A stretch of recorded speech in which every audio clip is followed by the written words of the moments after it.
To talk about, as the title says, geometric methods for optimization using compacts. So, what context of optimization we are in? Obviously, we want to do combinatorial optimization. What's combinatorial optimization? You have a family of feasible subsets or a ground set U. So, think of the ground set as edges of a graph, and feasible set is maybe like span, trace, cuts, vertex covers. And there is a weight function mapping your feasible sets to a number. And what we like to do is we like to find the best set, the highest or the lowest object. That's combinatorial optimization in abstract setting. So as I said, the family F of feasible sets can be spanning trees, matching the steep paths, and all of that. So for example, if G is this graph here, and the ground set is the set of edges, span trees look like this. Its matchings look something like this. And if it's steep paths, two paths. So the setting we're interested in is when the function f is modular. So modular means it's just a linear function. So every element in the ground set has a weight, and the weight of the set, the value of the set is just the sum of the weights. So you can also generalize this to be submodular for some specific instances, but most we'll be mostly interested in the modular case because that's where we can bring in the geometry. So for example, you have these weights on the edges and that induces these weights on the feasible sets. Now, suppose your ground set is a set of vertices instead of the edges, and the feasible sets are all non-trivial subsets. And the function at hand is the cut function. Right? Then the values of the feasible sets are the cut values, which are 1, 5, 6, with a min cut and max. Okay. So in all these problems, the access to the objective is by an explicit presentation. Either just tell you the weights, or there is a weighing scale you can put your feasible set on, and I'll tell you that. So that's called a value. So this is all classical. What the change we're introducing is we're weakening the oracle. What we're saying is we're shutting the lights off. You can't see values anymore. All I can do is take two feasible sets and feel which is heavy. So I'm shutting off all. I'm making the information access to the objective function very as primitive as we can. Okay. So yeah, you can take two feasible sets and compare their objective values. Now the question is, we want to do the same thing, find that. Can we find optimal feasible set that minimizes the objective value by only asking a very, a reasonable number of questions. Now what's reasonable here? It's poly in the size of the ground set. You have n edges, I'd like to just ask maybe n square questions and try and find the minimum feasible set. Okay. Turns out, surprisingly, with so less power, you can still manage to find the optimizer when you know that the objective function is linear. So this is what I'd like to prove. And the right perspective seems to be view this problem as a geometric problem. I'll tell you how. So before that, let me give you some motivation for why comparison oracles are interesting. Generally, say you have a bunch of movies you watched, and I ask you, how much do you like movie A? It's harder to give a number. It's easier to just say I like movie A more than B. It's easier to compare things than give a precise utility. If I ask you today, you'll say 9.1, maybe tomorrow you'll say 7.9. So value utilities are very volatile. Comparisons are robust. If you think movie A is better than B, you'll probably say the same thing tomorrow. And sometimes there is no such thing as a utility function. Yeah, as I said, it's easier to just compare things and then give them values. And when the number of queries you have is limited and the kind of information you can get is very, suppose you want to do crowdsourcing, it's just easy to ask people, do you like ERP? Instead of asking them to rate things. So, okay, back to the question. Question again is, I have a linear function, I have a bunch of feasible sets, and I would like to find the min weight set by just comparing feasible sets. It turns out we can do that when the function is linear, and I'm going to tell you how. Before that, I'll quickly tell you a more general set of results we have. So the first one is, as I said, when the function is linear and the set system is arbitrary, we can, using just n square polylog factors queries and exponential time, find the minimum. But as a main result, there are a bunch of results. So observe that we need to spend exponential time, as we should, because suppose the family I have is the independent set family. Since it's computationally hard, I'm expected to spend a lot of time finding the minimum, even when you know the values. So that is natural. So the next question would be, well, for nice families that you know we can optimize efficiently, can you get some better result?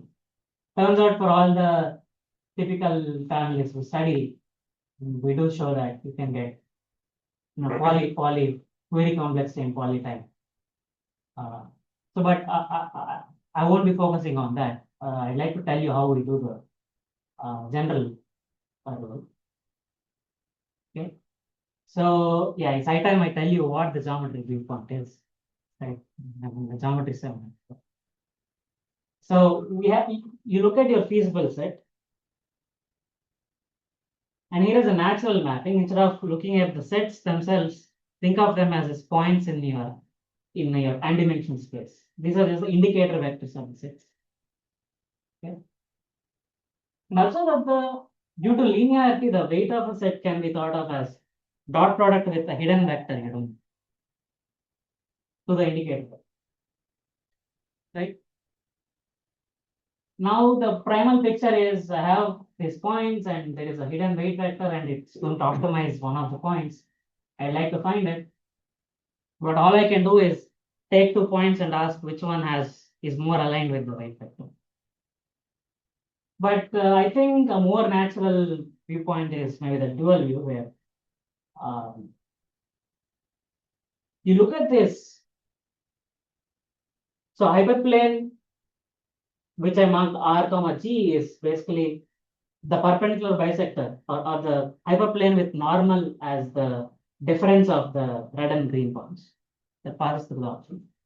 So all points on the left are weight vectors that would say that would have put more weight on the green feasible point than the red. Okay, you have this hyperplane arrangement.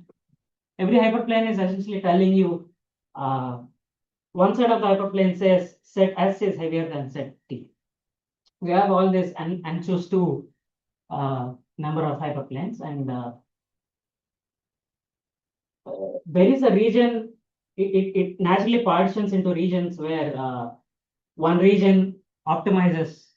So the red region here is all the weight vectors that would say the red point is the min weight out of the red, blue, and green. Right? Yeah, this partition. Really, what we're trying to do is there is a hidden weight vector somewhere, and we're trying to find which color it's in, which region it's in. Right, out of all the n regions you can form. So that's a picture, right picture I'd like to have you in the mind. Okay. So let me tell you the theorem statements.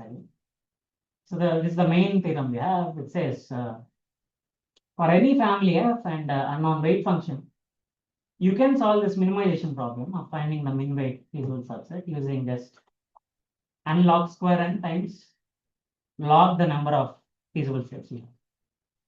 And since the f is a subset of the Boolean set, log f is at most n, you get n squared from this. Okay. Before I prove this, I'd like to prove a simpler one, which will naturally give the intuition for the kind of ideas we're getting, which is when I will tell you that the weight vector is Boolean, zeros and ones. Then in this case, we can in fact sort all the feasible sets according to the weight using just n log n comparison. Remember that the n here is the ground set size, not the number of feasible sets. Of course, you can sort in capital N log capital N, where capital N is the number of objects. And actually sort in n log n. Yeah. Small n is the dimension these sets are. So think of outcomes that weight of S and T are equal or weight of S is less than T geometrically as well. It's revealing information about where the weight vector is. If they're equal, that means the weight vector is restricted to the subspace orthogonal to the difference vector, the difference of the characteristic vectors. Okay. So I'm actually going to prove theorem 1, I'm actually going to only use these inequalities. So, okay, in case you cannot see the title, it's Boolean. So Boolean linear optimization using affinals. So what's the idea? I'm going to sort all the feasible sets by actually using insertion sort. The first observation is that there are only n possible values for weights because W is 0, 1 and the sets are sets. Weight is between 0 and n. So I guess it's n plus 1.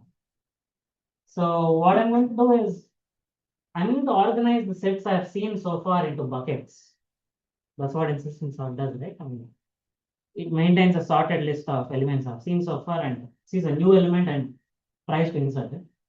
We have these buckets at any time, any point in time, and the buckets are so that indexed so that the lower index bucket is lighter than the higher index.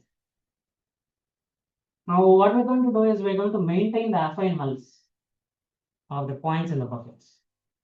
What is a point? Observe that. So I know that all the points in the bucket have the same weight. That means any point on the affine null also has the same weight as the bucket. That is something I can infer without asking, without querying. If I see that a point is in the affine null, I know what its weight is. I don't need to query. Right? So here's the algorithm. Let's call it infer or insert. When a new set arrives, see if you can actually fit it on, like if it's sitting on any of the affine nulls. If it is, then you know what its weight is. You don't need to ask the question. If it is not, then I'll try and insert by just binary search. Right? I can just insert where it belongs to. Is it less than bucket 1, equal to bucket 1, between 1 and 2? You have all these possibilities. So you find out and you realize it's actually equal to the weight in bucket 2, but you couldn't just infer it. Okay? Is that possible? Yeah. It could have the same weight, but it can happen that it's not in the affine null. Those two. Because affine null is very low in dimension. If it's full dimension, then you can catch everyone. Why do you need to infer that? Can't you just do a binary search anyway? Because then they'll take exponential time. Yeah. So I'm trying to save the number of comparisons I do, right? I'm trying to, as the audience said, when a new set comes, I don't want to, I'll try to infer its weight without asking a question. I'll only ask a question if I have, because query complexity is what we you're doing this per set. Yes. Okay. I'm going to walk to every set and see if I can infer it or just see. insert it. Okay, observe that I'm only going to pay for inserts, not infers, because inferring is free. Well, you have to do computation there, but computation, that's not a problem. Question. Yes. How do you infer without query? I didn't understand that part. So when a set arrives, we're looking if it's on the affine hull of any of the buckets. Right, because if it's sitting on this affine hull, then I know that its weight is equal to the weight of the bucket. Yes, but how do you determine that? Well, I know by construction, all the guys in the buckets have the same weight. And Yes. if any set is in the affine hull of the bucket, that means it has the same weight, right? Because affine hull is really you're taking one unit of. So now you're just comparing the indicator vector of the set and of the guys in the bucket. Right. Okay. That's computation I can do. Right. I can find out if as the new set I have is sitting in the affine hull of this bucket or not. I can do that for everyone. And if you either insert it and you're done, or you either infer and you're done, or you insert. And now the point is, we only pay for inserts, and inserts can happen in two ways. The blue one and the red one. The blue way is when I create a new bucket, but that can only happen n times because I told you that there are only n possible values. There could only be n buckets. And the blue one, the red one is when I actually had to do the binary search and sorry, I had to do the binary search anyway. But the red and square here is when it actually goes into one of the existing buckets. Why do we only pay for inserts? Sorry, I missed that. Why don't we pay for inferring? So we're trying to bound the query complexity, right? So the number of questions I need to ask, the number of times I need to use the weight balance, S versus T, to do this task of sorting all the sets. Okay. You're assuming that you have access to the sets themselves, right? Yeah, I have the bag of all these sets. No, I'm saying, given a set, you know how many elements it has, for example. Well, yeah. Isn't that that's your bucketing, right? Yes. I mean, I know what the set is, of course. Okay, so it's not a black box model. You have No, access to the yeah, set yeah. itself. I see the sets. Okay. Of course. What I don't see is the objective. I see. And I have access to the objective by these comparison records. I can ask which set is heavier among them. I see. Okay. Is it clear why? Did I answer the I think question? it's because you're maintaining it. Yeah. Yeah. Okay, good. Yeah, now why? So I want to argue now that we're only going to pay n square in inserts because every time I insert into a bucket, its affine hull's dimension increases, right? If you look, we go back to this process, we realize that its weight is actually equal to bucket 2, but we couldn't infer it. That means it's independent, affinely independent of the representatives in the bucket. So we update the affine hull and its dimension goes up. So every time the red event happens, red event is I'm inserting into a bucket that's already existing, but I couldn't infer the weight. That means then the dimension of the affine hull I'm maintaining in the bucket increases. So there are only n buckets, and the affine hull's dimension in each bucket could only be at most n times n is n square. So yeah, you only pay n plus n square inserts. Each insert is a binary search, so that takes log n time. So I really didn't give you a proof for n log n. I gave you a proof for n square log. So I can quickly tell you how you can improve on the n square log. So instead of maintaining an affine hull for every bucket, what really is the affine hull? It's containing the information on the weight vector, right? For any two vectors on the same affine hull, it's telling that if I look at the line joining them, that direction is orthogonal to W. because weight of S is weight of T, then S minus T is orthogonal to W. I'm basically collecting information about the weight. So why not just put it all together? So I'll just maintain A is a span of all the difference vectors from buckets.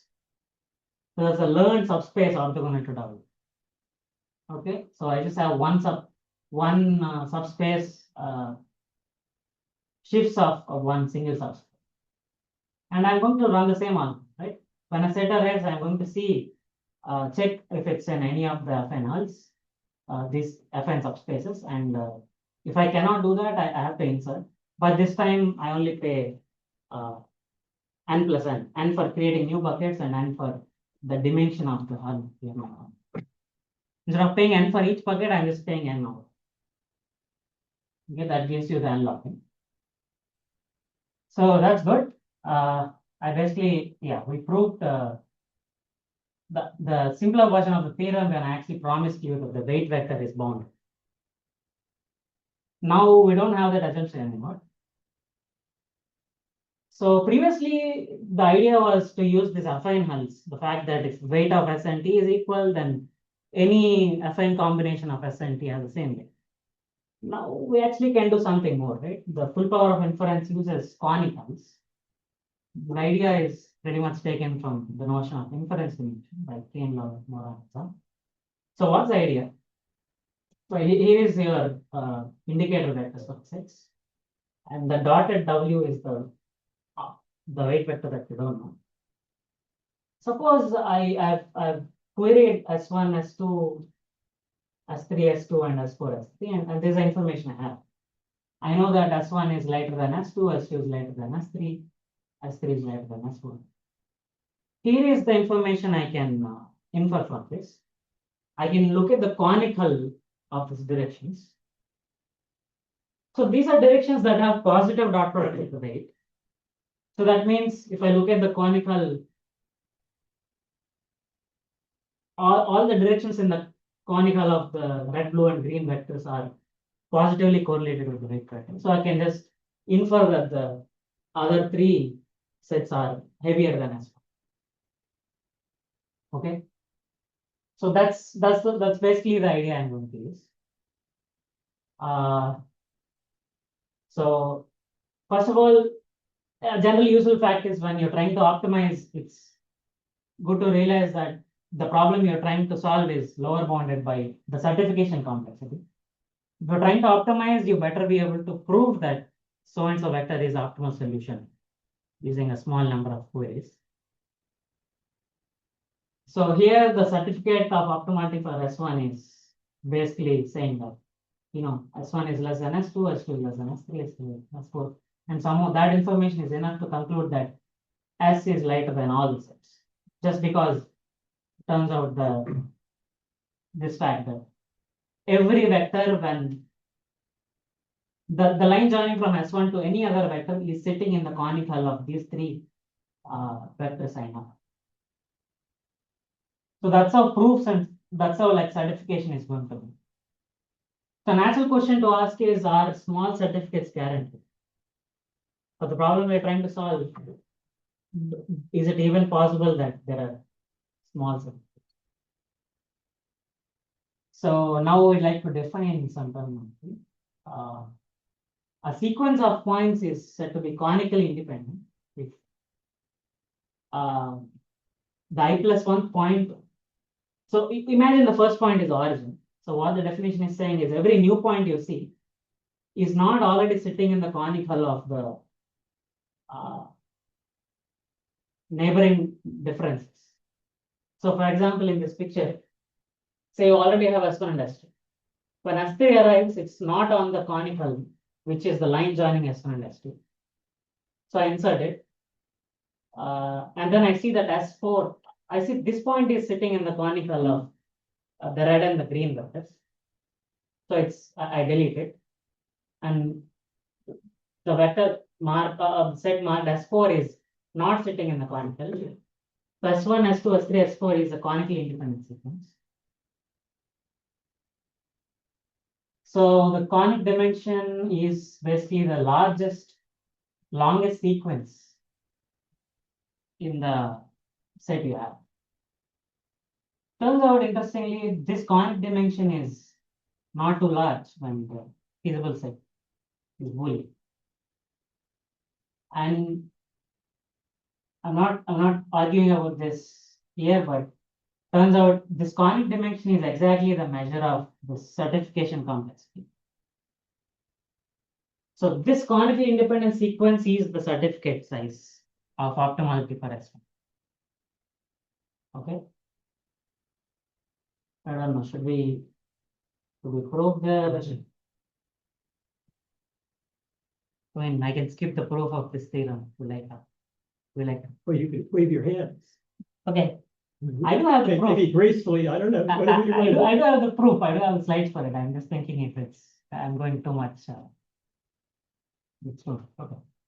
Whatever you prefer, to do it, so you can skip it and then go over it later. Okay. If you have time or whatever. For now, let's say you just trust me on this. The theorem that says the so-called conic dimension, which is also what I'm arguing is the certification complexity. The length of the proofs you need to argue that so and so set is the lightest among all the sets. That's pretty good. If you trust me on that, maybe we can come back to the proofs are pretty small, but let's say we understand this conic dimension stuff and then we agree that it's small. Then here is a very simple algorithm. What is it? If the feasible set is small, just brute force. Otherwise, toss a coin for every feasible set in the family with probability 2k over size of the feasible set. So in expectation, you're going to look at 2k number of times. Now I'm going to sort the sample I have. Okay.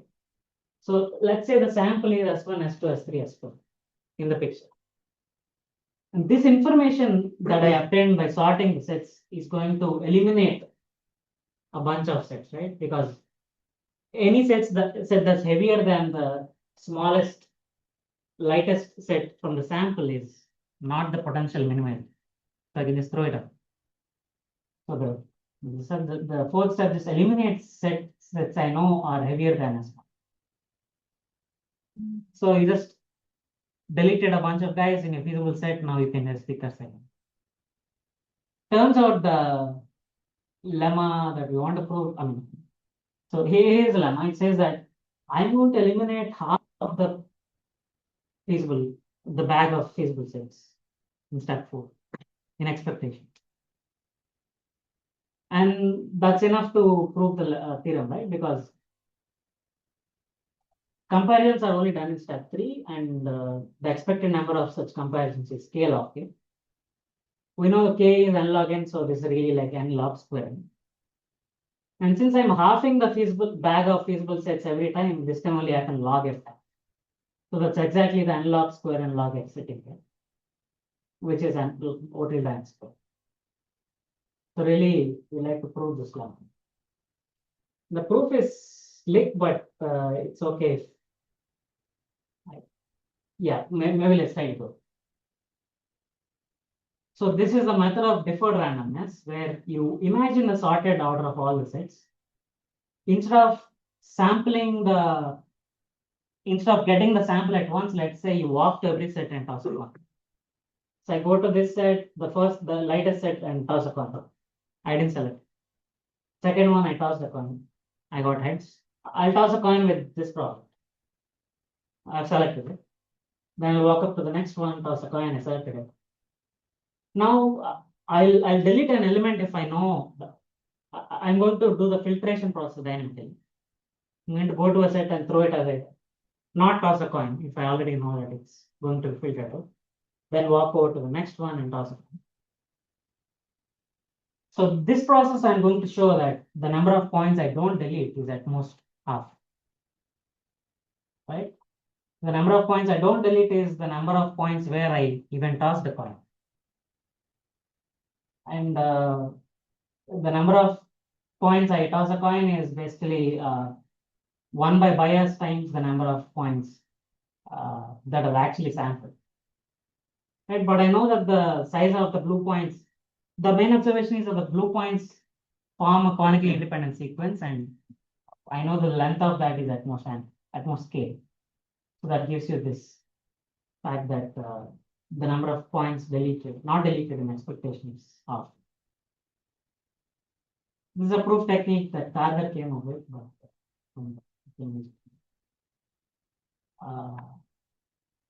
okay. Now the final question is, okay, they solve the query complexity, but what about efficiency? All the algorithms we have seen so far actually enumerate over the feasible sets. So we can't afford to do that. So what we also show is really the problem you'd like to solve is the certification problem. If I actually secretly tell you the weight vector and your job is to just prove to people that so and so set is the minimizer instead of so basically we're trying to reduce the optimization problem to certification. So the task we'd like to solve efficiently is I'll give you a fixed W. Can you give me a certificate that argues that particular set is optimal? What we show is this task is enough to get an efficient algorithm for the optimization problem. Maybe I'll just wave my hand. How to use the conic certification to get optimization.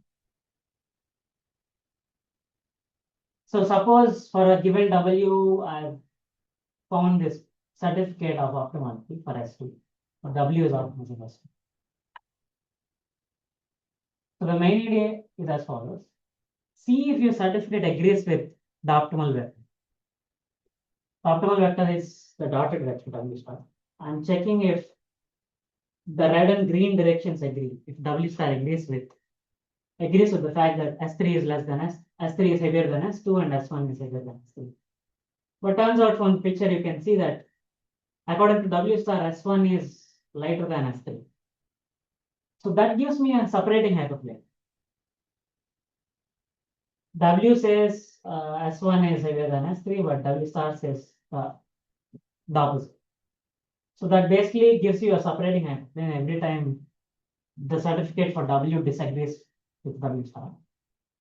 So we use this as a update. We use the separating hyperplane to update W using the ellipsoid algorithm. And eventually we can show that your W will converge and fall into the same cell that W is sitting in, at which point we find out the solution. Okay, that's pretty much the technical component. I'll just tell you the open problems and I'll summarize. We can actually make it. So question is really, for what general class can we get polytime algorithms that only compare? We saw the query complexity. So yeah, next question is the comparison oracle as strong as the value oracle? Could we solve problems efficiently if the value oracle could using a comparison? And we don't know how to solve the min cut on weighted graphs. Say I have a graph, I can compare cuts. Can you find a min? More generally, you could ask the question for submodular optimization. The function is linear. We've used the geometry crucially. So if I generalize and say the function is submodular, you can compare the value of two sets. Can we get this point for approximation for non-monotone maximization, and can we do submodular minimization efficiently? I'll summarize. So what we've done so far is introduce this model where instead of a weighing scale, I give you a balance. You can compare things, compare feasible sets, and you'd like to find a mean weight set. I told you the geometric view of this problem, and then I gave we have two theorems, the unweighted case and the weighted case. I gave you an algorithm for the unweighted case, then we generalized from affinals to conicals using affinals problem. Then in the end, I also argued or handed how to reduce the problem to certification. So you can pretend you know the weight vector, but the proof you write down should only use the comparisons. And I told you some more problems.